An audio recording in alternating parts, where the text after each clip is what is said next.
Alors, vous allez aujourd'hui nous conseiller un peu concernant les investissements dans l'immobilier, le private equity. Je vous en remercie. Je commence par le segment immobilier. Alors, bon, c'est aujourd'hui une des classes d'actifs les plus attrayantes. Vous êtes un gros acteur sur le marché. Dites-nous, quelle est votre méthode de sélection des objets?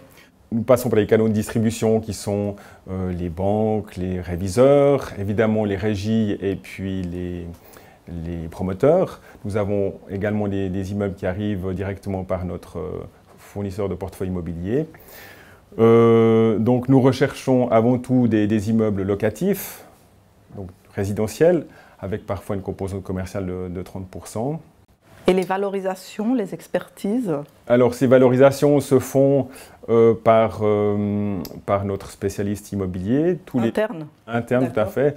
Pour donner quelques exemples, donc, nous travaillons avant tout maintenant sur la Suisse allemande, avec une volumétrie d'immeubles entre 5 à 20 millions. Les immeubles de 20 millions sont plutôt destinés au marché suisse-allemand. On attend généralement justement une valorisation de 4% brut sur la Suisse romande et de 4,5% brut sur la Suisse allemande. Puis pour les promotions, environ 5%. Vous m'avez dit que les approches étaient assez différentes entre la Suisse romande et la Suisse alémanique au niveau des acheteurs immobiliers. Vous voulez élaborer là-dessus un petit peu? Donc moi j'ai constaté de par les visites des immeubles que déjà les locataires sont plus, si j'ose dire, respectueux de leurs biens.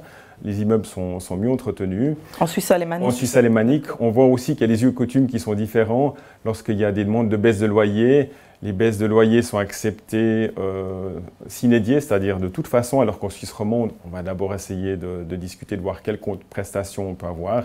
Actuellement, on est en train d'homogénéiser cette pratique au niveau de notre portefeuille au niveau national pour faire comprendre aux Suisses allemands qu'on ne peut pas accepter les 10 baisses de loyer qui sont demandées dans un immeuble, mais qu'on essaye de négocier au cas par cas. Maintenant, on va parler du private equity. Alors ça, c'est l'autre classe d'actifs importante pour vous et pour beaucoup de caisses de pension d'ailleurs. Vous m'avez parlé du processus d'investissement dans le private equity. Vous avez un peu mis en garde sur le moment de la sortie, au moment où l'investissement arrive en fin de vie.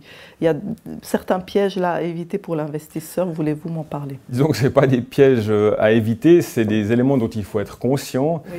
C'est-à-dire qu'on a 2 fonds actuellement qui sont en fin de vie et ces fonds ont demandé une prolongation de vie parce qu'effectivement, les sociétés qui sont sous-jacentes ne peuvent être vendues. Ce n'est pas intéressant de les vendre pour l'instant, donc il faut prolonger la durée de vie du fonds. Et là, il faut, pour l'investisseur, être d'accord et jouer le jeu. Donc il y a 2 solutions. Soit on n'est pas d'accord, oui, pour une raison XY, parce qu'on a besoin des liquidités, voilà. Et là on va subir une décote de notre fonds et on ne pourra pas participer aux bénéfices qu'il y aura à la fin lors de la vente. Soit on est d'accord, on peut bloquer encore de l'argent 1 année ou 2 et là on prolonge la durée du fonds et on pourra bénéficier de la revente des sociétés avec un bénéfice. Voilà, pour engranger pleinement les bénéfices du private equity, il faut vraiment aller jusqu'au bout parce que c'est vraiment dans la dernière phase que les bénéfices commencent vraiment à tomber. Tout à fait. Donc il faut être très patient. Oui. Pas tout à fait. Donc le private equity, effectivement, on fait une promesse de versement sur une certaine durée.